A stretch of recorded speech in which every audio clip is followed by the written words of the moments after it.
No talking in class. I heard this so many times when I was in school that when my report card came, it said, this boy needs to focus. But I always thought my teachers were trying to tell me, this boy needs a mute button. But from being told not to talk in class to being here on TED Talks, life's come a long way. Today I'm going to talk to you about a word that I've had very close interactions with, and that word is no. Do you know, a child, one of the first words a child learns in this world is the word no. The third most understood word in this world is no. It comes after mama, papa, and it comes before yes, it comes before okay, and it comes even before hello. And in these two words is hiding the difference between successful and unsuccessful individuals.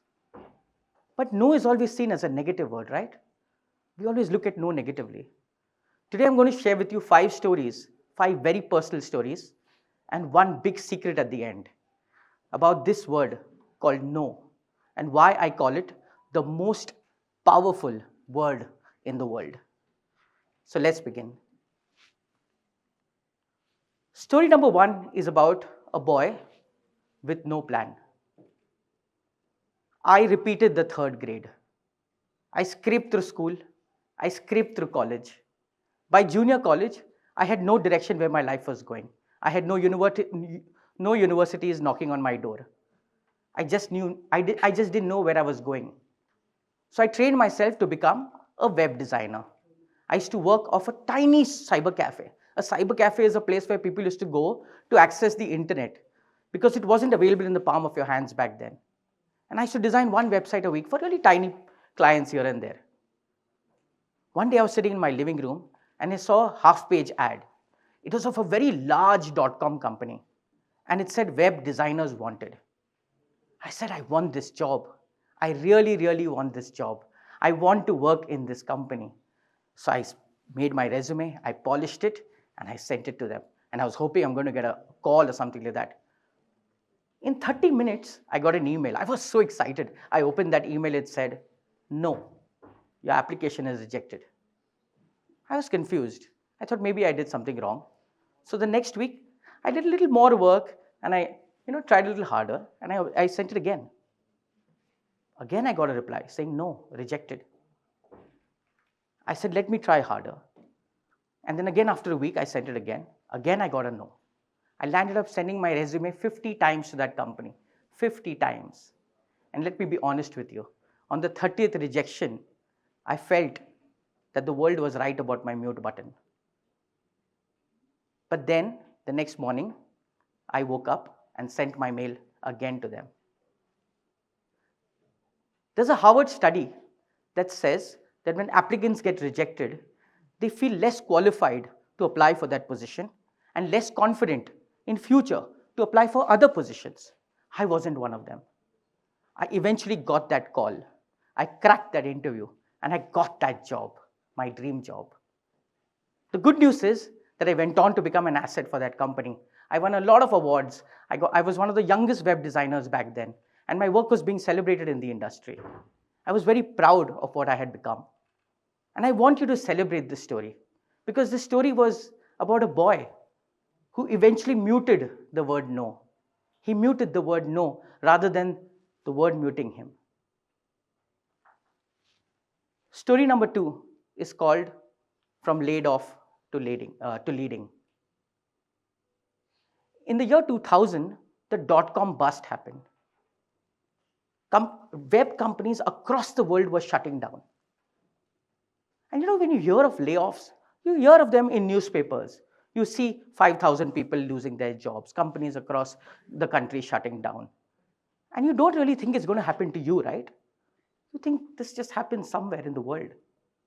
But when the HR department called me and said, Aleem, we want to talk to you, I knew something was amiss. So I went there and they said, Aleem, we don't have a job for you anymore. We're shutting down the .com division and we're going to become a marketing and advertising company. I said, I've given so much of my life to this company. I've given my blood, my sweat, my tears. I've given my Saturdays, my Sundays. I've given everything. I've earned so much for you guys. You can't just drop me. But the answer was a clear no. I didn't know what to do. So I tried convincing them to hold me back. They said, okay, theek hai. We can hold you back, but can you learn advertising, marketing, and design in 2 weeks? 2 weeks? How do you learn advertising, marketing, and design in 2 weeks? Can you imagine what happened 2 weeks later? In 2 weeks later, HR department calls me again. I walk in, they hand me an envelope. I open the envelope.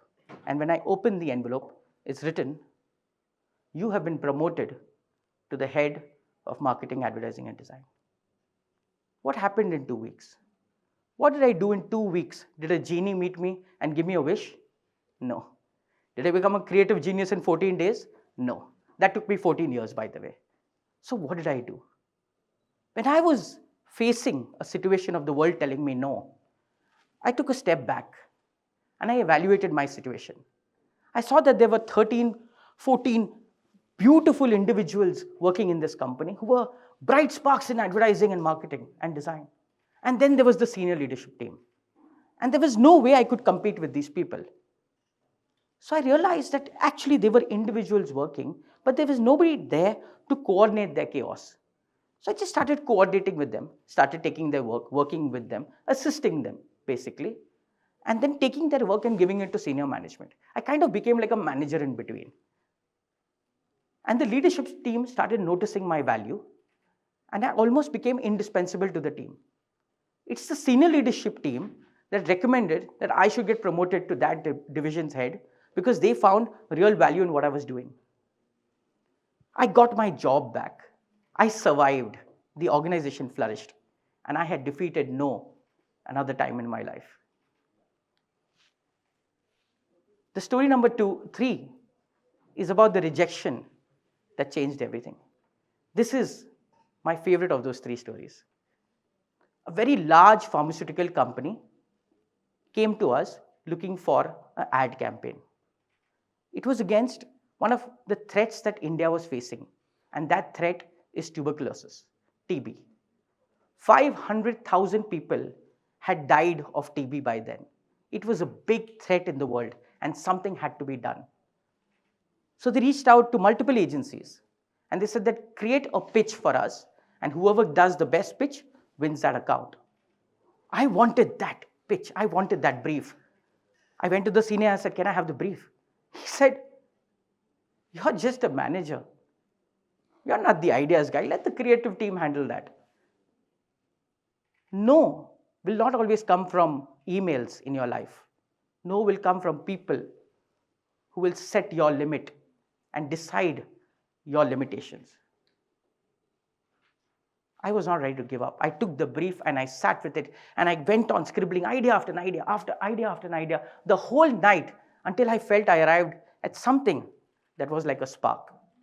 In the morning, I took that and I quietly submitted it to my seniors. A couple of hours later, my boss came walking up to me, the super boss. And he said, Aleem, have you written this? I said, yes, sir. We pitched that idea. We won that idea. It went on to become one of India's largest campaigns against tuberculosis. Over 6,000 doctors joined that cause. Thousands of patients got free medication. And I was getting my win slowly. The company even committed to create a new discovery for affordable medicines in TB. This rejection that I was facing created a spark in me too. I realized that advertising and marketing need not just sell businesses. It can also save lives. And this became the purpose of my life, to create advertising that can save lives. Story number 4 is about the startup that almost didn't.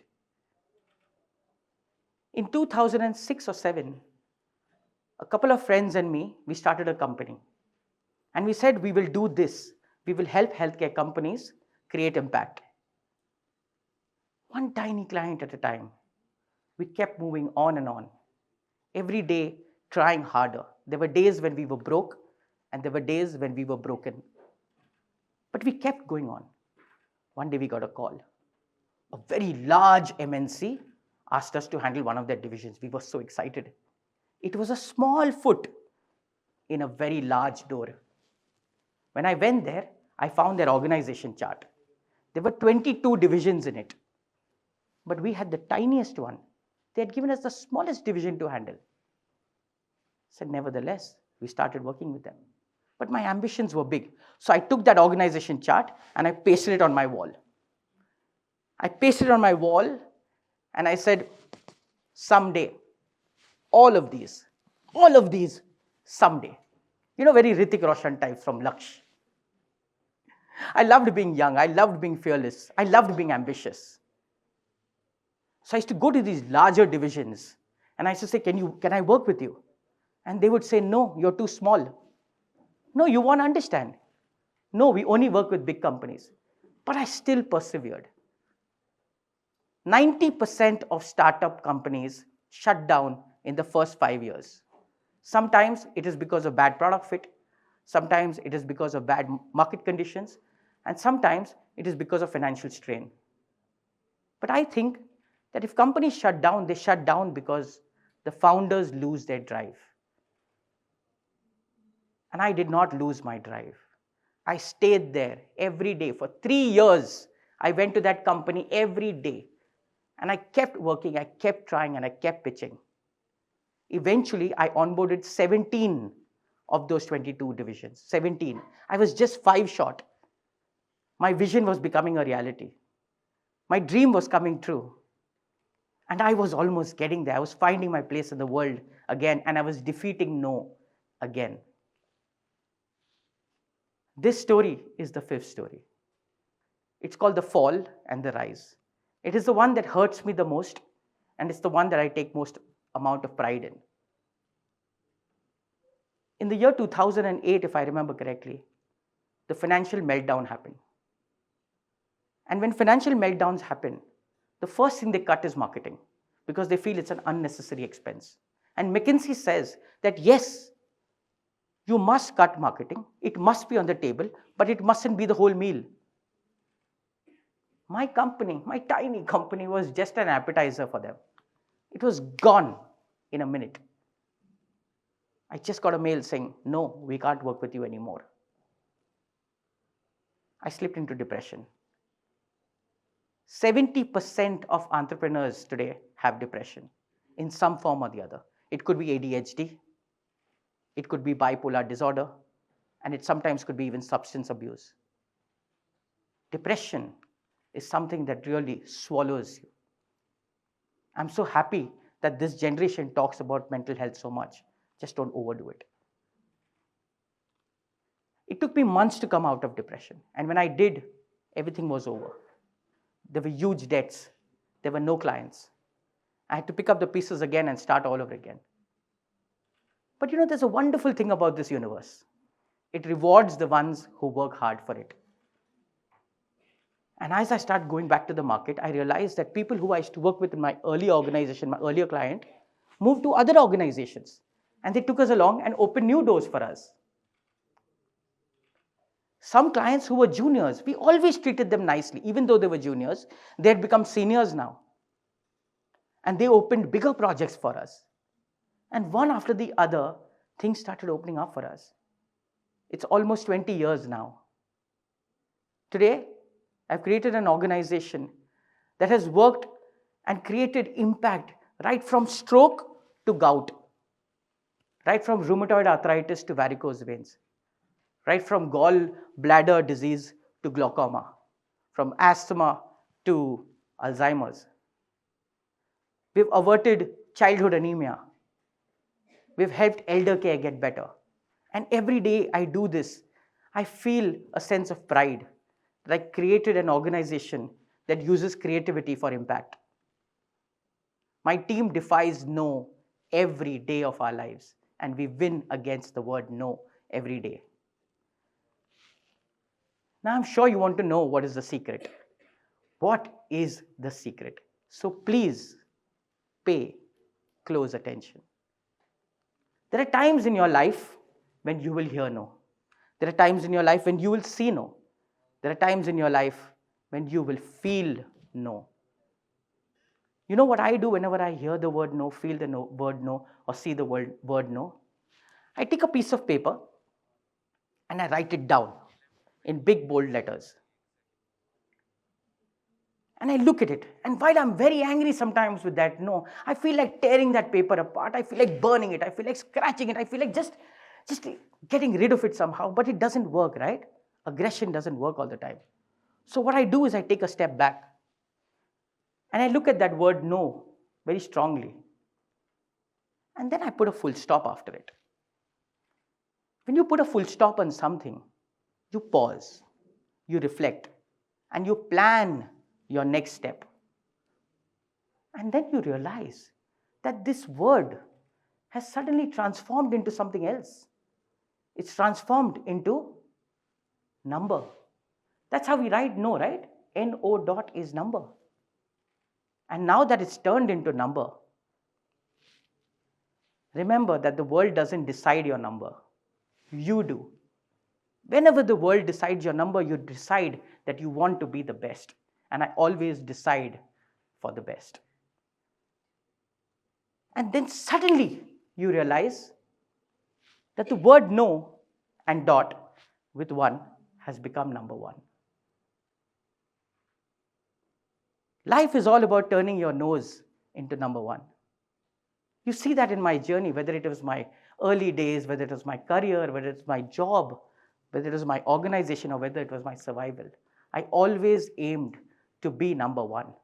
Always.